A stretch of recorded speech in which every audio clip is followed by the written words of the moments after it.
Ese byaba byarigeze bikubaho ko kuva mu bwana bwawe abantu wabonaga kera cyane bakora, kuva mu bwana bwawe ukivuka ariko uyu munsi ukabona bagikora nyamara wajya kure ugasanga badatera imbere?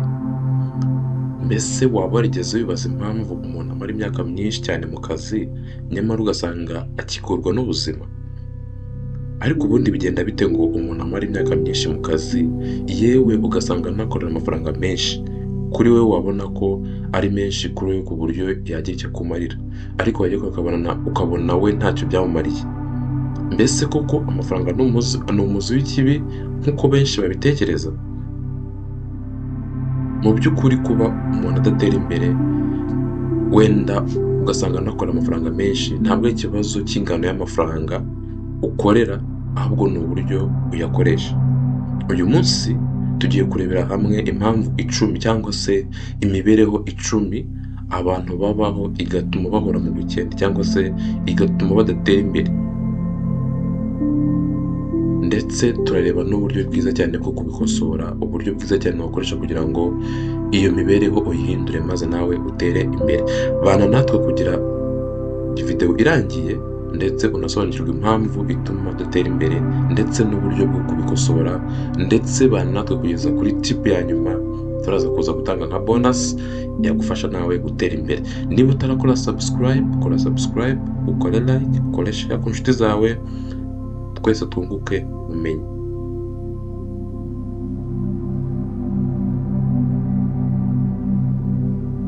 Impamvu ya mbere ituma abantu batera imbere ni ukubaho umuntu agendeye kuri salary cyangwa se umushahara ukaza uyu munsi wa none ejo agategereza undi, mbese akaba adipendinga ku mushahara gusa. Abantu benshi babaho bashingiye ku umushahara ukaza mu minsi mike cyane ukaba urashize kubera ko icyo ukora ugafata ikindi gihe cyo gutegereza ukundi kwezi cyangwa se undi munsi mu kwezi gutaha.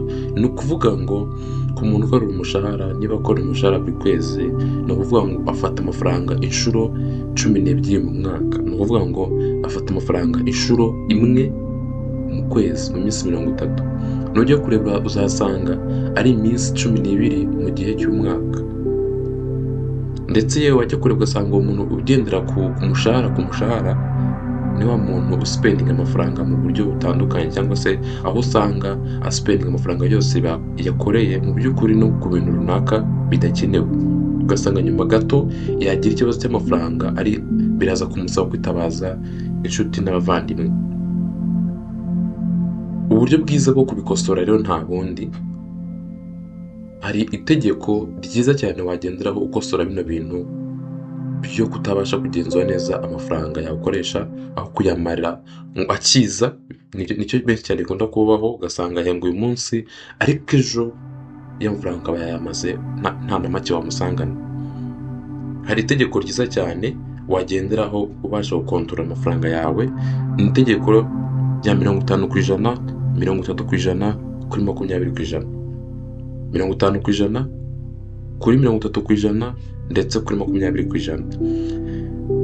Reka mbisobanure bino bintu mu buryo bwumvikana. Ku mushahara winjiza fata 50% bya mbere byawo urimo ibintu by'ingenzi ubikemuze ku kigero cya 50%. Ibyo ukeneye ubona biri ngombwa, nurangiza ufate ibyo ushaka, ukore liste y'ibintu ushaka ubikemure ku kigero cya 30% y'umushahara wawe bisigaye. Hanyuma ibyo wumva ushaka, umutima ushaka ariko bitandukanye n'ibyo ukeneye, ubikemure ku kigero cya 30%. hanyuma agasigaye 20% ugasevinga. Nkeka ko buri muntu wese uyu ni umubare yoroshye buri muntu wese yabasha gusolvinga, ni imibare yoroshye buri muntu wese yabasha gukora. Shaka fata amafaranga uhembwa 50% byabyo ubanze uyakemuze ibibazo cyangwa se ibintu ubona ukeneye byihutirwa.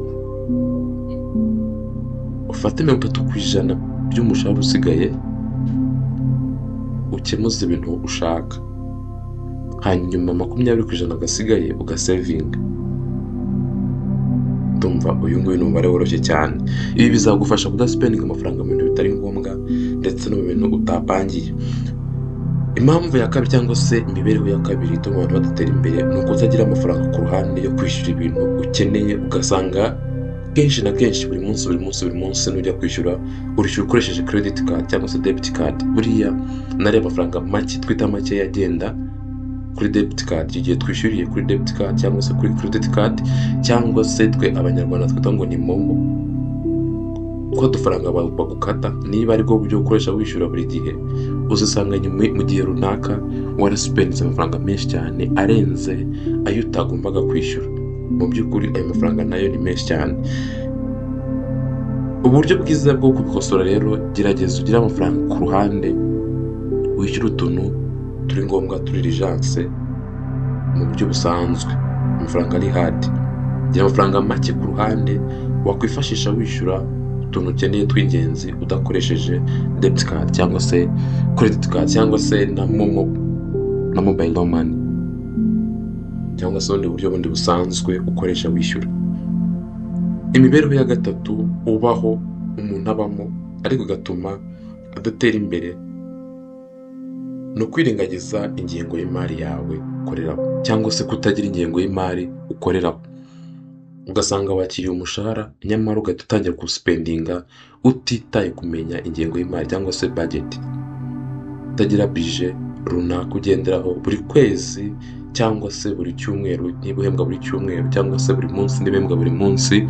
Ibyo bizatuma wisanga wakoresha amafaranga menshi arenze ayo bagomba gukoresha.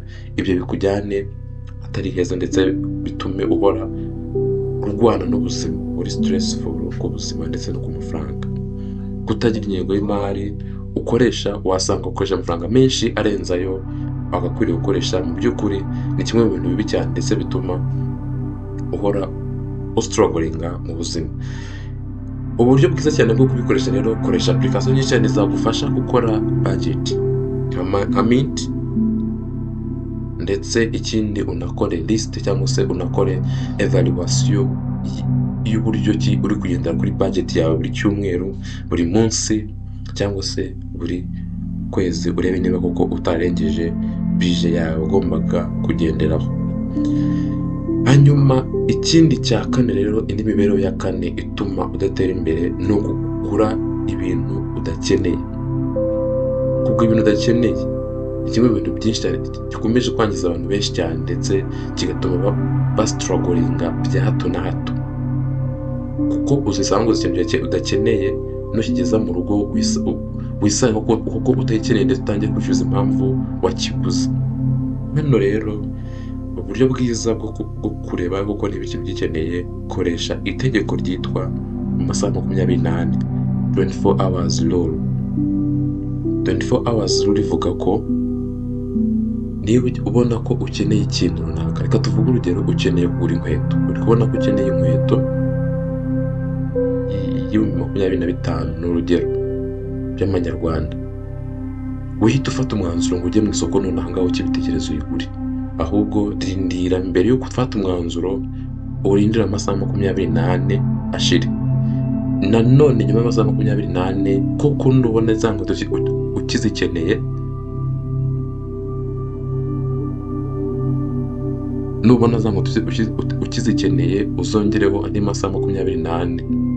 Nubona za nkweto ukizikeneye uzasigure kuko icyo kintu kizaba ari ngombwa. Hanyuma ikindi gikurikiraho, impamvu ikurikiraho ituma abantu benshi badatera imbere cyangwa se ugasanga bahora barwana n'ubuzima kandi mu by'ukuri ukabona bakora amafaranga menshi cyangwa se bamaze imyaka myinshi cyane mu kazi. Impamvu ya gatanu ni ukudasevinga cyangwa se kudasevingira ahazaza hawe. Niba amafaranga yawe ari aho gusa ntacyo arimo akora, mu by'ukuri ukwiye kumenya ko amafaranga azata agaciro. Ariko nuyasevinga mu buryo butuma abasha kubyara andi, ya mafaranga yabyawe n'aya kubyara andi, nyuma y'igihe runaka uzisanga ya mafaranga yawe atataye agaciro ahubwo yiyongereye agaciro, wateye imbere. Urugero, mu by'ukuri umunsi wabona ufashe urugero rworoshye kandi rwa hafi, miliyoni mu mwaka ushize, inzu yaguraga miliyoni mu mwaka ushize, ni urugero mu myaka 5 ishize, inzu ya miliyoni 20 mu myaka 5 ishize, ni urugero, uyu munsi wa none ntabwo yajya munsi ya miliyoni 70. Probability yuko yajya munsi ya miliyoni 70 ni nkeya. Mu by'ukuri bivuze iki? Bivuze ngo umuntu wari ufite miliyoni 25 mu myaka 5 ishize yabasha kugura iyo nzu, ariko uyu munsi wa none umuntu ufite miliyoni 25 amafaranga amwe, uyu munsi wa none iyo nzu ntiyayigura. Bivuze iki? Bivuze ngo amafaranga agenda ata agaciro uko bucya bukira. Rero kugira amafaranga, kubika amafaranga ibyo gusa ari hard, ni ikintu kibi cyane gituma uba urimo guhomba. Umuntu umwe nafata amafaranga ye akayabika, agacukura umwobo akayabikamo ngo ni gusevinga, mu rugero, undi akayakoresha uburyo ki y'amafaranga yinjije ayasevinga ndetse akanayakoresha akabyara andi mafaranga. Mu by'ukuri nyuma y'imyaka 5, nyuma y'imyaka 10, wa wundi wayakoresheje uzasanga yarinjije n'amafaranga menshi cyane, yikubye inshuro nyinshi cyane wa wundi wagiye akayabika. Ngira ngo na Bibiliya ibivuga cyane ko umwe yahawe itorani imwe aragenda arayijugunya cyangwa se arayitaba, undi ahabwa itorano 5 aragenda azigenzura neza, hanyuma itorani 5 zibyara izindi 5 ziba 10, undi ahabwa 3 azigenzuramo izindi 3 zibe 6, gutyo. Urumva uburyo ki bwiza cyane bwo kubyaza umusaruro amafaranga ntabwo ari kuyabika, ahubwo ni ukuyakoresha mu buryo ki abasha kubyara andi mafaranga. Imyitwarire ya 6 rero ituma abantu bahora bari block cyangwa se bahora bastrugglinga n'ubuzima, no kugira uburyo bumwe bwonyine butuma binjiza amafaranga. Mu by'ukuri niba ufite akazi, we kwishingikiriza ku kazi gusa, kuko akazi kazarangira. N'uyu munsi wajya kumva umukoresha waravuye ati va mu kazi genda, akakwirukana. Mu by'ukuri icyo gihe uzastrugglinga, ndetse icyo gihe nta muntu uzi ko ugeze kuba utunze amafaranga cyangwa se ubayeho neza ufite ubuzima bwiza. Ubuzima buratungurana cyane, wakora accident igatuma uva mu kazi. Rero tangira ubu ushaka ibintu bikwinjiriza amafaranga, ibyo twita side hustles. Ushobora gukora freelancing online, ushobora kugurisha ibintu online, ushobora gukora freelancing online, ndetse wanakora ubundi buryo butandukanye butuma winjiza amafaranga bidashingiye mu kazi. Nubwo byaba ari byinjiza amafaranga makeya, ariko bipfa kuba ari ibyunganira akazi kawe, mbese udafite ikibazo cy'uko amafaranga yose winjiza ari amafaranga ava mu kazi gusa. Impamvu ya 7 ni ukutagira ubumenyi ku mafaranga, cyangwa se kutiyungura ubumenyi, kutabasha kwiga amafaranga. Wasanga no kuyakoresha biragorana iyo udafite ubumenyi ku mafaranga, no gukoresha amafaranga ubwabyo kiba ari ikibazo. Mu by'ukuri abakiri benshi cyangwa se abagafashe benshi, abo twita abatunzi b'amafaranga, uzasanga buri munsi bahora biyungura ubumenyi, basoma ibitabo bijyanye n'amafaranga, biyungura ubumenyi, bashaka kunguka ibindi bintu byinshi bitandukanye ku mafaranga. Nyamara ugasanga wa muntu utanafite amafaranga niwe uyakoresha yibera mu bintu, yibera kuri YouTube, yibera kuri Netflix, yirebera movies n'ibindi bitandukanye. Mu by'ukuri niba nawe ushaka gutera imbere, ushaka kunyuza amafaranga menshi ashoboka, cyangwa se ushaka kumenya uburyo ki wabasha gutera imbere, banza cyane na mbere ugire ubumenyi ku mafaranga. Byibura gerageza usome igitabo kimwe kivuga ku mafaranga buri kwezi. Gerageza byibura ukurikire abantu bateye imbere, cyangwa se ukurikire abagafashe ku mbuga nkoranyambaga.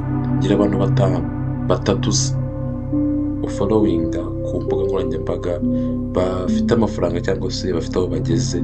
Ibyo bizagufasha kurushaho kugendera muri uwo mujyo wabo, ndetse nawe bigufasha kuba waba successful. Impamvu ya 8 twihuse ituma abantu badatera imbere, cyangwa se ituma umuntu atabasha kuba successful, ituma umuntu aba stressed cyangwa se aba struggled mu mafaranga, cyangwa se imyitwarire cyangwa se imibereho ya 8 yatuma umuntu adatera imbere ni ukwigaragaza nk'umuntu ufite amafaranga, gushaka kwigereranya nk'umuntu ufite amafaranga, kugura ibintu bihenze ndetse yewe rimwe na rimwe utanakeneye kugira ngo ukunde wemeze cyangwa se wemeze abantu muri kumwe, wemeze urungano. Ugasanga umuntu afashe icyemezo cyo gufata credit, agiye kuguza imodoka ihenze mu rwego rwo kugira ngo yemeze abantu, yerekane ko afite amafaranga cyangwa se ari umutunzi. Ibyo ngibyo mu by'ukuri bikurikira ahazaza hawe, bikurikira ahazaza hawe mu mafaranga, ndetse bizatuma usigara uri block mu minsi mike cyane izakurikiraho. Gerageza rero ubeho ubuzima bwawe ndetse ubeho ubuzima buri munsi y'amafaranga winjiza. Ngira ngo iki kintu twakivuzeho mu kiganiro cyabanje ubushize, uburyo ki dukwiye kubara tukamenya kubaho munsi y'amafaranga twinjiza kugira ngo bidufashe gutegura ahazaza hacu neza. Ikindi kandi ukeneye kumenya ko wibereyeho wowe ubwawe, nta muntu n'umwe ubereyeho, nta muntu n'umwe ukwereka. Niba ikintu kigufitiye akamaro gikore, niba kitagufitiye akamaro cyangwa utayikeneye cyihorere, nta muntu n'umwe ubereyeho. Ngira ngo mu kiganiro cy'ubushize twavuze ukuntu abantu twibagirwa vuba. Uyu munsi none ushobora gukora ikintu kugira ngo unyemeze, nibyo uyu munsi uranyemeza, uragura imodoka nziza ndemera, ariko ejo nuyibura essence ntabwo ntacyo gihe bizaba bindebaho. Ejo bundi nzaba nabyibagiwe ko ugeze kunyemeza, ninkubona inkweto yagucikiyeho. Ni ukuvuga ngo abantu twibagirwa vuba cyane bishoboka. Gerageza rero ubeho ubuzima bwawe bwite, wumve ko nta muntu n'umwe ubereyeho. Niba ikintu gikeneye gikore, niba utayikeneye cyihorere. Mbibutse ko turi kurebera hamwe imibereho 10 yagufasha kubaho uteye imbere cyangwa se yagufasha gukontorora amafaranga yawe winjiza, ndetse turi kureba hamwe n'uburyo bwiza cyane bwo kubikosora ugahindura imibereho, bikagufasha kubaho ubuzima butuma wibaho wishimye kandi nawe ugatera imbere ukitwa umutunzi. Imibereho ya 9 cyangwa se habit ya 9 umuntu abaho igatuma imusubiza inyuma ni ukwirengagiza ibibazo bitunguranye. Mu by'ukuri abantu benshi cyane tugira ibibazo bitunguranye mu buzima bituma dukenera amafaranga menshi cyane mu buryo butunguranye, either mu buryo medical, kwivuza, usanga umuntu akeneye amafaranga bitunguranye yo kwivuza ugasanga ntafite. Icyo gihe bigushyira muri risike z'uko nabwo uzahita bitabaza inshuti n'abavandimwe, ndetse icyo kitari cyiza cyane. Turaza kuza kukirebaho mu kanya. Gerageza rero byibura ugire amafaranga make usigarana yo gukemuza utubazo tw'ingenzi twa hato na hato dutungurana, kuko ubuzima as usual biratungurana. Ibintu bidasanzwe cyangwa se ikintu kitari kitezwe gishobora kubaho kigusaba amafaranga. Iyo ntayifite rero wisanga wagiye mu madeni, ugasanga birakudindije cyane. Imibereho ya 10 rero yatuma uhora ustrugglinga, yatuma uhora uri stress, yakugumisha mu bukene, no guhora mu madeni. Mu by'ukuri ideni ni ikintu kimwe mu bintu bikugumisha munsi y'ukwaha k'uwo muntu urimo ideni. Ni ukuvuga ngo nuguza umuntu amafaranga, icyo uzajya utekereza ntabwo uzajya utekereza ku gutera imbere, ahubwo uzajya utekereza ngo uyu muntu ndakora iki kugira ngo mwishyure.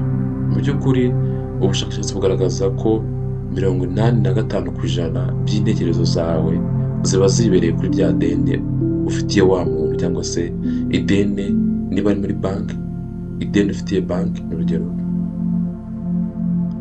aho gutekereza ukuntu watera imbere. Nibyo mu kiganiro gishize twagaragaje uburyo ki iyo umuntu akoresha amafaranga ataraye aba ari gutera intambwe 3% ugereranije n'igihe akoresha amafaranga ye ko aba ari gutera imbere inshuro imwe gusa. Ni intambwe 3 n'intambwe imwe igihe ukoresha amafaranga yawe. Nibyo, ariko gerageza uyabyaze umusaruro ndetse uyakoreshe neza mu buryo ki abyara andi, ariko bibe ibintu biri planned ndetse aba ari ibintu byakorewe inyigo ku buryo buhagije. Hanyuma rero nsoza, bonus tip imibereho abantu benshi cyane bakunze kubaho ariko mu by'ukuri itari nziza, ituma baguma hasi aho ni ugutegereza igihe cyiza ukavuga ati nizo amafaranga makeya ntabwo nasevinga, ndasevinga iki, ndasigarana iki? Kumva ko ufite amafaranga make utabasha gusevinga, kumva ko ugize amafaranga makeya utabasha gusevinga, cyangwa se ibi tuvuze uyu munsi wa none utabasha kubikurikiza ngo ni uko nta mafaranga menshi winjiza. Mu by'ukuri kuba winjiza amafaranga make, ayo make wayasevinga, wakurikiza iyi mibereho n'uburyo twagiye tubikosora ku mafaranga yari yose waba winjiza ku buryo bwose wabayeho, birashoboka cyane ko wabikurikiza ndetse bikagufasha nawe mu myaka iri imbere kuzabaho ndetse ukabaho neza. Rero niba hari igihe cyiza cyane cyo wigeze wagomba kuba watangira cyari ejo hashize, ariko kandi nanone igihe cyiza cyane cyo gutangira uyu munsi wa none aka kanya, kugira ngo nawe mu myaka mike cyane iri imbere, mvuze myinshi ariko imyaka mike cyane iri imbere, nawe uzaba umwe mu bantu bitwa ko babayeho neza ndetse batagisitorogoringa nk'uko byahoze mbere y'igihe.